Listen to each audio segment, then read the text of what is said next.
Olá, você que acompanha a coluna de política aqui da Band News Difusora.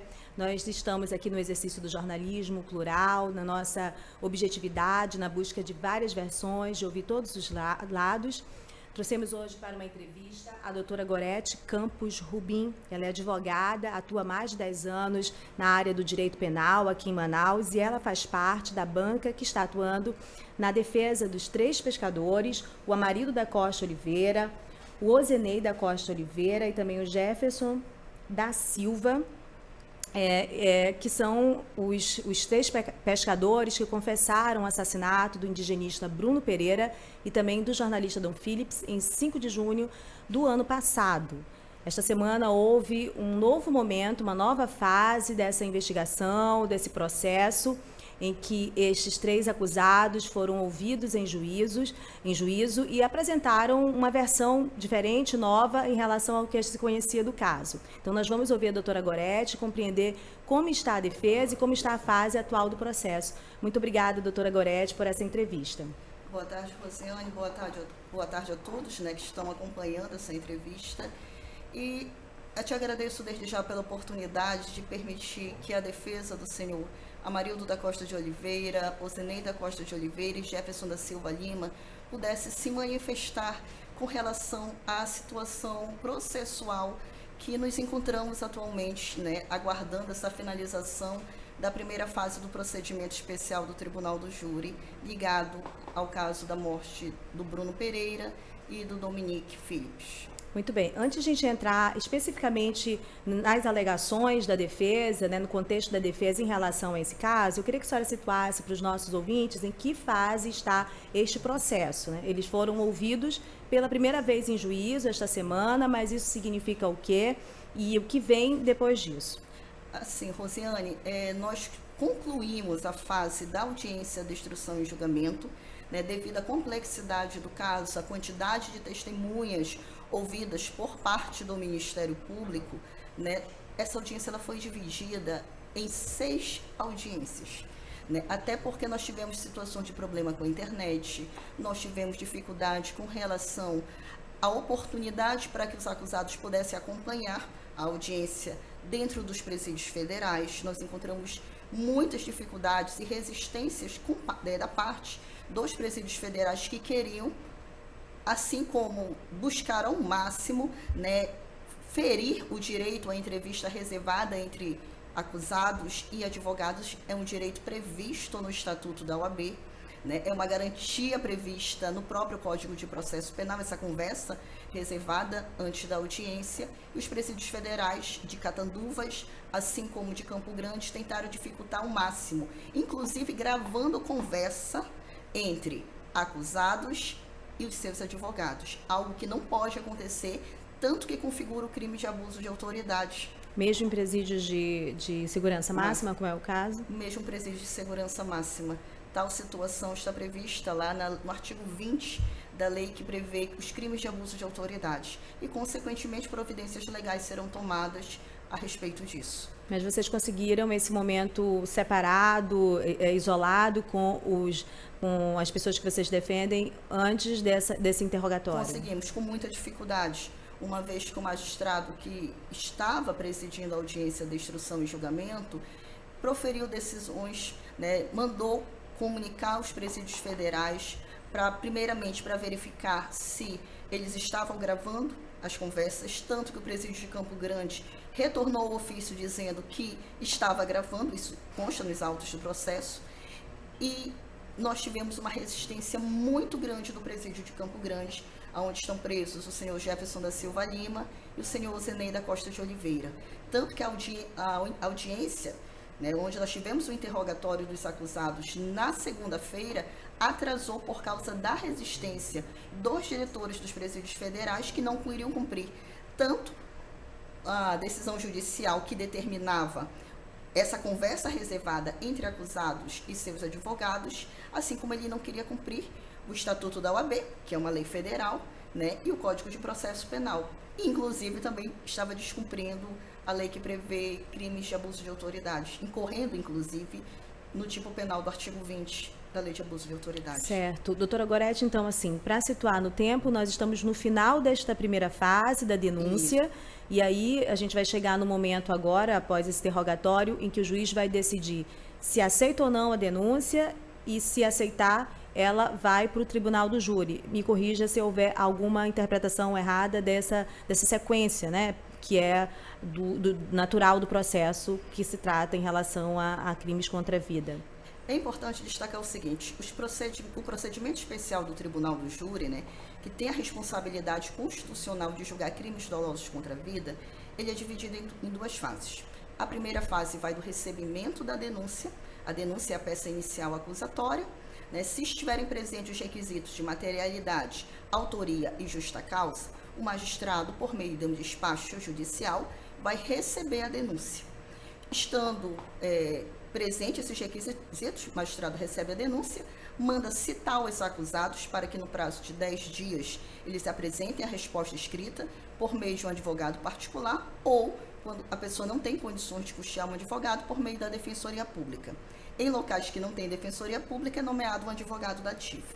Depois de ser apresentada a resposta escrita, no procedimento especial do Tribunal do Júri, o magistrado vai determinar que seja pautada a audiência de instrução e julgamento. No caso em questão, a audiência de instrução e julgamento, por conta da complexidade, foi dividida em 6 momentos. Depois da audiência de instrução e julgamento, né, que vai encerrar com o interrogatório dos acusados, até porque ela tem uma ordem, né? Ouve-se primeiro a vítima, se ela estiver viva. No caso em questão, nós estamos tratando de homicídio consumado, não tem como ouvir as vítimas. Depois, testemunhas de acusação, testemunhas de defesa e, ao final, é interrogado o acusado. Depois dessa finalização da audiência de instrução e julgamento, o magistrado indaga as partes, no caso, o Ministério Público Federal e Defesa, se terão diligências, se irão requisitar diligências. No caso em questão, o Ministério Público, em audiência de instrução e julgamento, disse que tinha diligências. A defesa também informou ao magistrado que tinha diligências também a requerer. Tanto que o magistrado concedeu um prazo de 2 dias, né, que encerrou ontem, no dia 10, para que o Ministério Público Federal juntasse seu pedido de diligências, tanto que o Ministério Público Federal, no presente caso, juntou alguns documentos, e a defesa também já realizou ontem à noite a juntada dos seus requerimentos de diligências a serem cumpridos, ou seja, provas que ainda precisam ser trabalhadas para futuramente serem utilizadas no curso do processo. Rapidinho, certo, outro ponto claro. Importante. Após o magistrado verificar quais diligências devem ser cumpridas, e após o cumprimento dessas diligências, vai abrir um prazo para que tanto a acusação quanto a defesa apresente os memoriais escritos. Quando nós estamos diante de um processo simples, que não tenha pedido de diligências, que não tenha complexidade do caso e tenha um número pequeno de acusados, no final da audiência já pode ser feito alegações finais orais, mas o caso em questão é um processo complexo. Tanto que após o cumprimento dessas diligências, o Ministério Público Federal vai ter um prazo de 5 dias para apresentar seus memoriais escritos. Os advogados da assistência de acusação também irão se manifestar em memoriais escritos. Em seguida, a defesa é intimada para apresentar os seus memoriais escritos e, consequentemente, realizar alguns pedidos em favor dos acusados. Após a apresentação dos memoriais escritos, é que o magistrado vai decidir se ele vai pronunciar os acusados, e para pronunciar alguém, ele tem que ter a comprovação de materialidade e de indícios suficientes de autoria, né, nos termos do artigo 413 do Código de Processo Penal, ou o magistrado pode impronunciar os réus, e para ele impronunciar alguém, ele tem que ter a figura da dúvida. Dúvida quanto à materialidade ou dúvida quanto aos indícios suficientes de autoria. Vale destacar também que o magistrado tem a possibilidade, no final dessa primeira fase do procedimento especial do Tribunal do Júri, de absolver sumariamente o acusado, ou os 3 acusados. Mas para que ele absolva sumariamente alguém, ele tem que ter a certeza. E seria, nos termos do artigo 415 do Código de Processo Penal, certeza de que não tem materialidade comprovada, certeza de que o sujeito não é autor ou partícipe do crime, certeza de que o sujeito está amparado por excludente de ilicitude ou de culpabilidade. né? Então, seria uma dessas hipóteses. Ou se a defesa viesse pedir a desclassificação de delito, né, para um outro crime que não fosse de competência do tribunal do júri, o magistrado também teria essa possibilidade. Muito bem. A doutora Gorete acaba de explicar para a gente, no quadro geral, quando acontece esse tipo de crime, quais são as possibilidades, mesmo nessa fase de alegação final. Tudo isso dá a entender que, mesmo estando em fase de alegação final, e alegações finais, não é algo tão imediato, né? Há uma série de possibilidades já postas e outras que ainda dependem da avaliação do juiz do caso. Bom, e agora a gente vai entrar na novidade, digamos assim, que aconteceu essa semana a partir do interrogatório dos 3 pescadores, porque eles trouxeram a versão de que agiram, mataram o Bruno Pereira e o Dom Philips em legítima defesa. Era algo que não estava nas declarações deles, que foram filmadas, inclusive, em depoimento para a Polícia Federal, quando houve a reconstituição do crime, que a mídia teve acesso a uma série de vídeos e matérias, né, neste sentido. Então, isso não foi declarado naquela ocasião, ao contrário. As declarações que nós temos daquela ocasião é que o Bruno reagiu a um tiro após receber um tiro, né, pelas costas, e saiu em fuga. Era o relato que tinha deles naquela ocasião. Então, o que acontece nessa mudança de discurso dos acusados e tecnicamente o que significa essa legítima defesa nessa fase de alegações finais, doutora Gorete? Rosiane, é interessante destacar o seguinte: quando os acusados foram ouvidos durante a prisão, lá na fase inicial do inquérito policial, eles estavam desassistidos. E quando eu digo que eles estavam desassistidos, nós temos uma situação bem complexa, porque tiveram colegas que trabalharam no início do caso, mas abandonaram. A Defensoria Pública não estava presente ali fisicamente no local. Nós tivemos situações que, inclusive, constam nos autos processuais, que quando o processo foi encaminhado para a Justiça Federal, a própria Defensoria Pública da União se negou a atuar no processo, dizendo que ia atuar em favor das vítimas. E aí, quem ia defender os réus?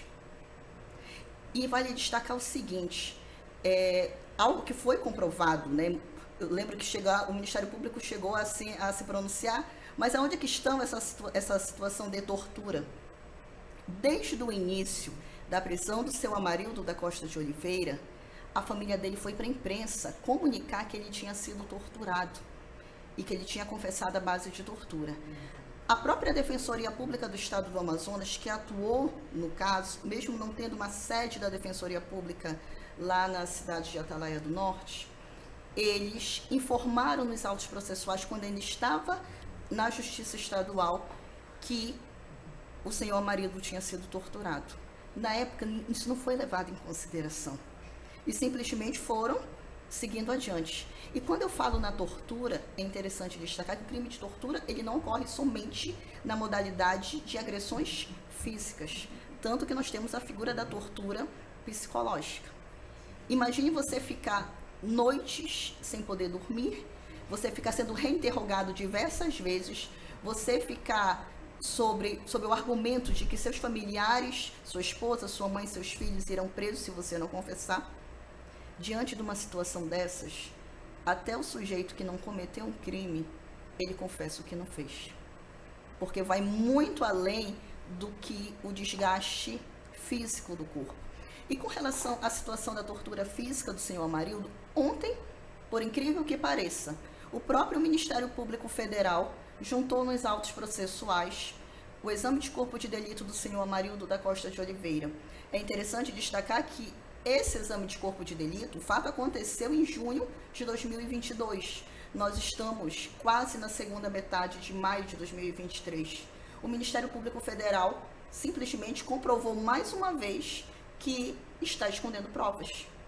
Esse exame de corpo de delito que foi acrescentado ontem no processo, que a senhora coloca pra gente, ele diz o que exatamente? Ele apresenta, o médico que avaliou o seu Amarildo, a situação que ele foi pisoteado nas pernas por policiais, aonde ele fala que machucaram ele nos punhos, né?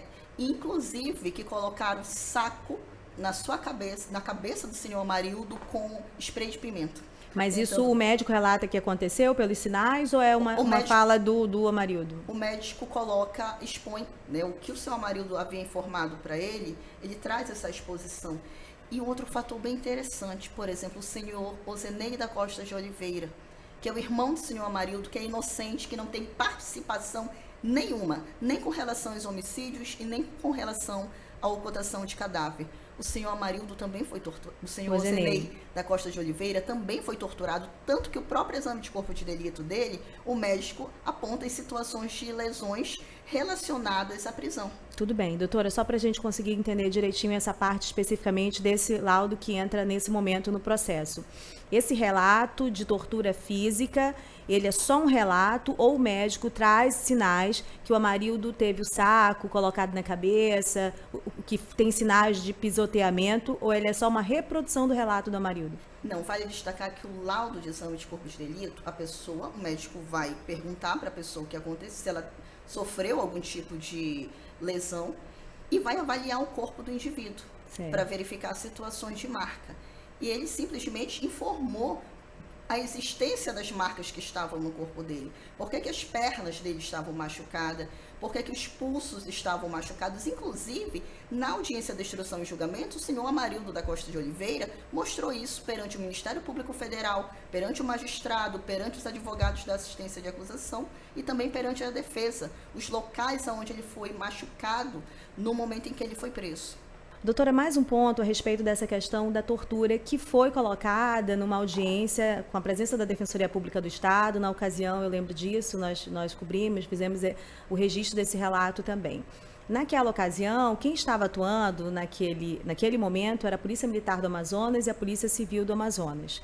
E a denúncia tinha sido direcionada à atuação dessas corporações, né? Mais especificamente da Polícia Militar, que eu lembro que estava lá no relatório. Isso. O momento da confissão, nesse momento, inclusive, eles negavam qualquer participação, qualquer ligação com o crime. O momento da confissão, ele é posterior. É no momento que a Polícia Federal já estava atuando no caso. E aí, no início das falas sobre a tortura, a senhora relatou exemplos de tortura psicológica. Em relação à atuação da Polícia Federal, há denúncias por parte da defesa de que houve tortura também? A defesa já vem informando isso há um bom tempo dentro do processo. Inclusive situações, né, de que a própria Polícia Federal ameaçava os acusados de prender os familiares deles, prender a mãe, prender a esposa, prender irmãos, prender filhos, caso eles não confessassem. Inclusive a própria Polícia Federal dizia para eles que se vocês não confessarem, nós vamos transferi-los para presídio federal e lá a partir de lá vocês nunca mais vão ver os seus familiares, nunca mais irão ver os seus advogados, porque vocês serão transferidos para outro estado. Muito bem. Vocês têm, além dos relatos, outros dados que possam ajudar a comprovar essas informações? Situações entre que os próprios acusados informavam que eram retirados diversas vezes das celas da Superintendência da Polícia Federal para que eles fossem reinterrogados, mesmo tendo advogados particulares constituídos, sem a presença dos advogados, porque a Polícia Federal não queria que os advogados se fizessem presentes para obrigar os acusados a dizerem o que eles pretendiam ouvir. Muito bem. Doutora, um outro dado em torno da defesa, que é sempre levantado como suspeita, a gente gostaria de dar esse espaço, que a senhora esclarecesse, é sobre o pagamento da banca. É uma banca grande, são 5 advogados experientes, desse e de outros casos também, em relação a crimes contra a vida. Como os pescadores, na condição de pescadores, conseguem bancar, né, pagar uma banca com essa experiência, com essa quantidade de advogados? Assim, Rosiane, o próprio Estatuto da OAB, ele não me garante a obrigação de ter que expor a situação dos meus honorários. Né? Fique à vontade, inclusive, de não responder. Né? Mas eu faço questão de respondê-la pela seguinte situação. O próprio Estatuto da OAB e o Código de Ética, ele prevê a atuação do advogado de forma pro bono. Ou seja, em situações excepcionais, em situações de vulnerabilidade do cliente, nós podemos aceitar atuar na causa sem cobrar os honorários. E no caso em questão, eu fui a advogada que fui inicialmente procurada pela família deles, fui indicada e procurada, e eu vi a condição dessas pessoas. Eu vi a realidade do pobre, do caboclo amazônida, e eu aceitei atuar nessa causa sem cobrar nenhum tipo de honorários dessas pessoas. E os meus outros colegas advogados que eu convidei para compor a bancada de defesa juntamente comigo e com a minha irmã, a doutora Larissa Rubim, também aceitaram, em decorrência da situação de extrema pobreza dessas pessoas, atuar de forma pro bono. Entendi. Doutor, um outro ponto é em relação à coincidência de alguns nomes que estavam também na banca de defesa dos assassinos da missionária Dorothy Stang, lá em 2005, no Pará. Essa coincidência de nomes, a senhora me disse que são pessoas que foram seus professores. Isso, o professor Américo Leal, que foi o advogado principal no caso da defesa de um dos acusados, aliás, de 2 acusados do caso Dorothy Stang, foi meu professor na confraria criminal. Tenho um grande carinho por ele, realmente uma admiração imensa, porque ele é a referência aqui no estado, na região norte, com relação à advocacia criminal. E eu fiz questão de convidar meu mestre para atuar comigo nesse caso, e ele trouxe mais 2 colegas para compor a bancada de defesa, o doutor Gilberto Alves, que eu tenho um grande carinho, e que também atuou no caso Dorothy Stang, e o doutor Lucas, que também é meu contemporâneo de advocacia, muito inteligente, que veio juntamente somar com essa equipe, né, que é composta por mim, pela doutora Larissa Rubim, pelo professor Américo Leal, pelo doutor Gilberto Alves e doutor Lucas Sá. Muito bem. Outra questão em relação a essa questão da defesa, a senhora citou a situação de vulnerabilidade de pessoas que são também figuras muito típicas dessa região, da região norte. Eu queria saber se esse componente também é um fator que a senhora pensa que pesa no momento de um julgamento no tribunal do júri. A condição social, a condição financeira, o contexto social que estão inseridas essas pessoas que confessam crimes como esse, crimes bárbaros, brutais, mas esses componentes, eles também trazem informações que podem reverter ou amenizar as acusações contra eles? Aqui nós temos um cenário bem interessante, né, a destacar a situação desses 2 homicídios. Nós temos 2 grupos vulneráveis. Nós temos, de um lado, a situação dos nossos irmãos indígenas e nós temos, do outro lado, a situação dos nossos irmãos ribeirinhos, né, que fazem parte das comunidades tradicionais. Lógico, as vítimas são pessoas, né, que não estão literalmente inseridas dentro dessas 2 comunidades tradicionais, né? O senhor Bruno Pereira, né, por muitos foi divulgado que defendia os direitos indígenas, né? O senhor Dominique Philips, um grande jornalista, né, entusiasta pela a situação da Amazônia, mas com relação aos principais atores ali da situação do Vale do Javari, nós temos os indígenas e os ribeirinhos. E é importante, eu te digo isso, não só que a imprensa conheça, mas que todos, né, que estão curiosos diante desse caso, conheçam a realidade dos 2 lados. Porque nossos irmãos ribeirinhos estão sendo esquecidos, estão sendo marginalizados. Infelizmente, não temos incentivos governamentais voltados para eles. E eles vivem em situação muito grande de pobreza. Então, realmente é importante que se conheça todo esse âmbito cultural, né, da Amazônia, porque a Amazônia é muito rica. A Amazônia ela é composta pela situação do índio, do negro, do branco e a situação do nosso caboclo, né, onde estão inseridos nossos irmãos ribeirinhos. Muito bem, a gente está caminhando para o fim da entrevista, a gente tem quase 30 minutos de entrevista, esclarecimentos importantes sobre a versão aí da defesa do senhor Amarildo da Costa Oliveira, o Zenei da Costa Oliveira e também do Jefferson da Silva, que são acusados e confessaram aí o assassinato do indigenista Bruno Pereira e também do jornalista Dom Philips. Eu queria que a senhora também finalizasse, né, toda essa exposição de detalhes, colocando para a gente o que está acontecendo na repercussão jurídica do caso nesse momento, né, assim, quais são as próximas fases mais imediatas que a gente pode esperar de decisão, porque eu imagino que vocês tenham também colocado outros pedidos, né, para além do curso normal do processo, e também nos colocasse sobre o Tribunal do Júri. A gente sabe que está no contexto da comarca de Tabatinga, mas a gente sabe também que algumas audiências foram, inclusive, alteradas, adiadas em função da falta de estrutura. Esse julgamento do Tribunal do Júri pode ser deslocado para Manaus, deve ficar em Tabatinga? O que a senhora pensa a esse respeito? Assim, Rosiane, vale destacar, antes de dar essa resposta quanto ao deslocamento da competência, né, para a cidade de Manaus, o seguinte fato: nessa audiência de instrução e julgamento, ficou muito claro que o senhor Zenei da Costa de Oliveira não teve nenhum tipo de participação nos homicídios do senhor Bruno Pereira e do senhor Dominique Philippes.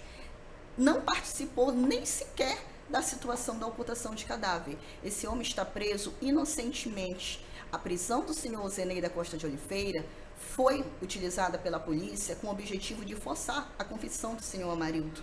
Tanto que ele só confessa a partir do momento que ele vê o irmão ser torturado. E a tortura do Zenei é comprovada por meio de laudo. Com relação ao senhor Amarildo da Costa de Oliveira e o senhor Jefferson da Silva Lima, né, diante do magistrado, diante do Ministério Público Federal, dos advogados que compõem a assistência de acusação, diante da defesa, né, sem qualquer tipo de coação ou de tortura, eles puderam trazer a versão deles dos fatos. E na versão trazidas pelo senhor Amarildo, pelo senhor Jefferson, eles deixaram bem claro que quem atirou primeiro foi o senhor Bruno Pereira. Em nenhum momento eles chegaram a afirmar que o Dominique atirou. Mas o senhor Bruno Pereira já era de conhecimento de todos ali na região, inclusive as testemunhas deixaram bem claro isso, inclusive os documentários ligados ao caso, de que ele andava armado. O senhor Bruno Pereira, né, ele tinha uma conduta bem ríspida com relação à situação dos pescadores, ao ponto de não querer permitir que eles pescassem dentro da área das comunidades, porque ele tem 5 comunidades.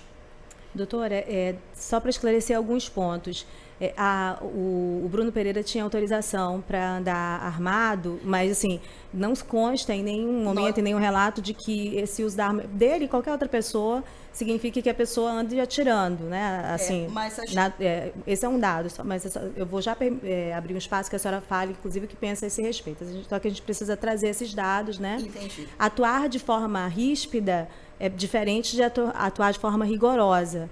Ele era rigoroso, realmente, é um histórico do Bruno Pereira. Forma ríspida é algo que às vezes até dentro de uma ilegalidade, a gente não tem qualquer registro a respeito do histórico do Bruno. É necessário fazer sempre esse registro em respeito a tudo que ele fez para o movimento indígena e para a região. Temos a situação do respeito com relação ao Vale do Javari. A última questão é que a senhora disse que ele não permitia pesca fora da área indígena. Vocês têm como comprovar essa acusação? Temos como comprovar. Inclusive, nós temos uma situação no processo que é objeto de habeas corpus, que vai ser agora julgado no dia 16 de maio, aonde o magistrado simplesmente se negou a ouvir testemunhas da defesa e informantes.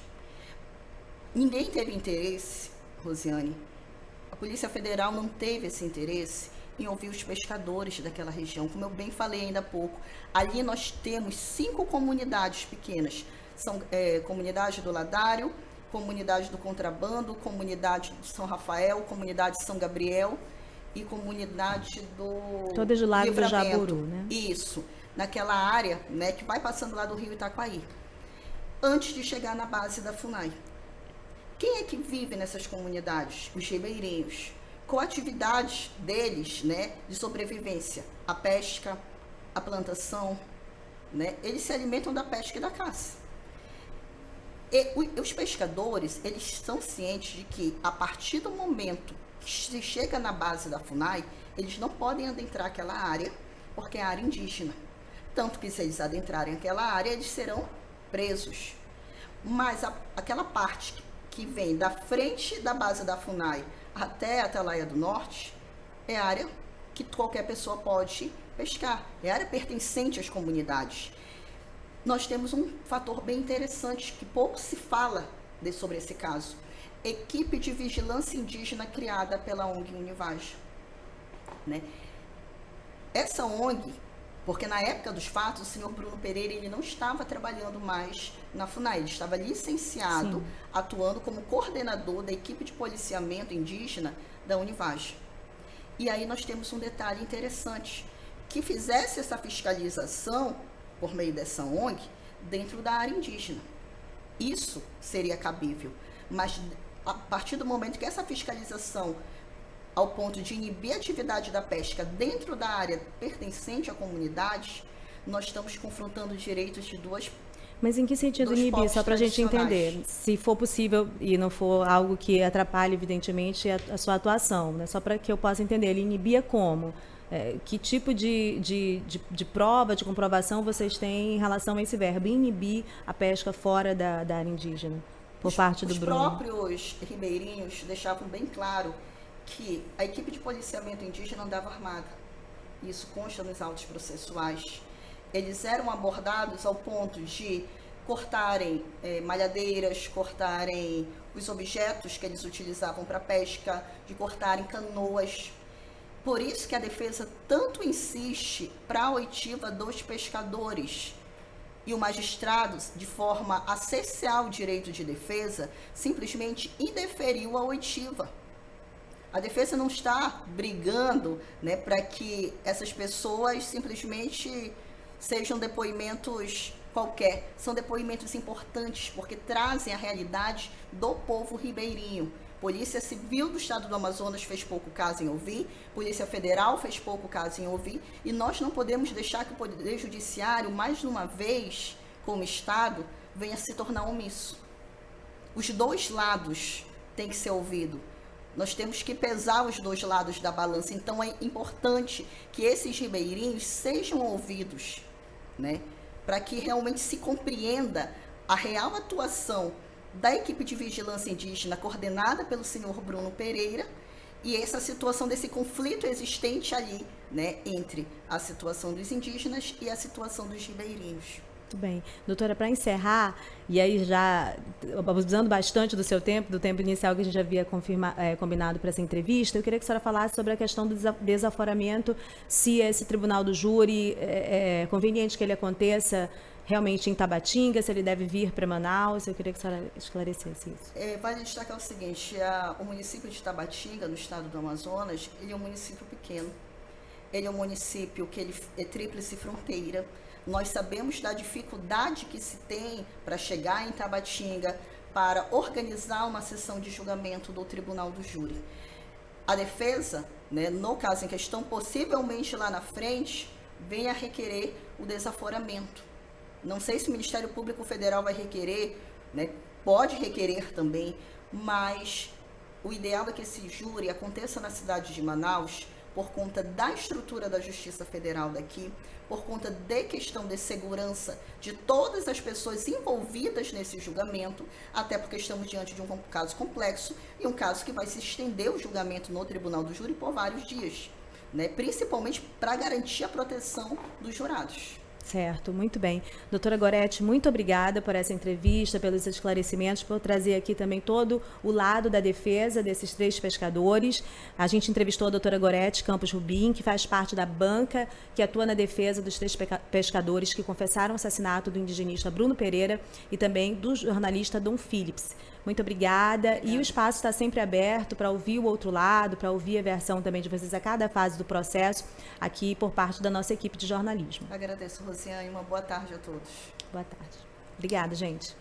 A respeito do que ouvimos agora há pouco, a doutora Gorete Rubim falar sobre as declarações de Amarildo, Jefferson, Ozenei, feitas durante o interrogatório na condução da defesa. Nós ouvimos o Ministério Público Federal e há uma nota do Observatório dos Povos Isolados, organização que foi criada, fundada por Bruno Pereira, a respeito do que foi falado durante o interrogatório. O Ministério Público Federal afirma que a versão apresentada pelos réus durante os interrogatórios não é compatível com as provas técnicas da perícia. Ainda segundo o Ministério Público Federal, há investigações em curso, tramitando sob sigilo, para identificar possíveis mandantes do crime. A reportagem da Band News Difusora e do programa Exclusiva solicitaram entrevista com membros do Ministério Público Federal para dar o mesmo espaço à acusação que foi dado para a defesa, mas a resposta do Ministério Público Federal, por meio de sua assessoria de comunicação,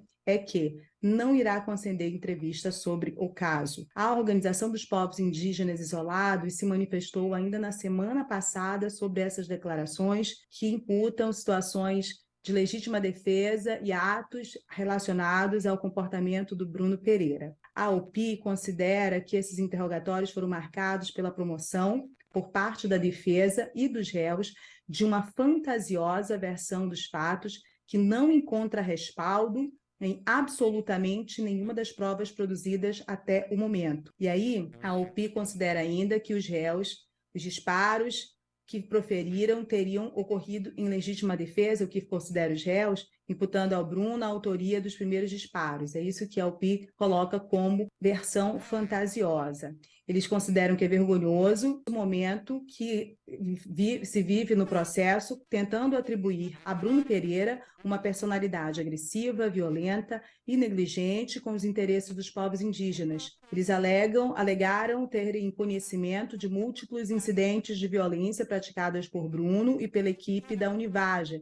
Isso, a alegação por parte dos depoimentos. A AUPI se contrapõe e diz que não há nenhuma prova até este momento, a própria defesa não conseguiu trazer absolutamente nenhum registro comprobatório desses fatos. Bom, por fim, a AUPI e os familiares do Bruno Pereira e também de Dom Phillips e amigos repudiam a tentativa de manchar a memória deles como estratégia de defesa e que essa é uma estratégia que já foi utilizada em outros crimes relacionados a defensores de direitos humanos, de crimes aqui na Amazônia, neste território Amazônia. Bom, o que a gente viu na última decisão proferida em relação a esse caso foi a anulação de parte do processo, portanto, dessa parte dos interrogatórios dos assassinos do Bruno Pereira e de Dom Phillips, para que as testemunhas de defesa também sejam ouvidas. Nos interrogatórios, os últimos a serem ouvidos são os réus. Primeiro houve a testemunha da acusação, as testemunhas de defesa, mas algumas delas, o pedido para que elas fossem ouvidas foi indeferido pelo juiz. A defesa recorreu, conseguiu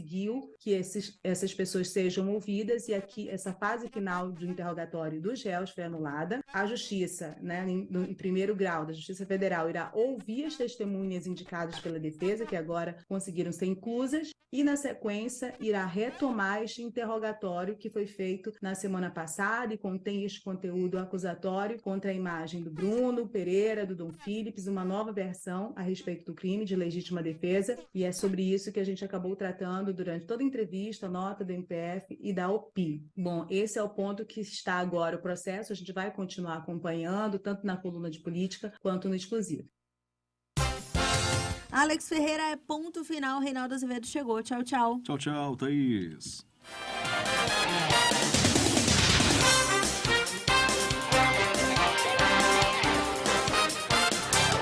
Agora, na Band News FM, o É da Coisa, com Reinaldo Azevedo, Alexandre Bentivolio e Larissa Alves.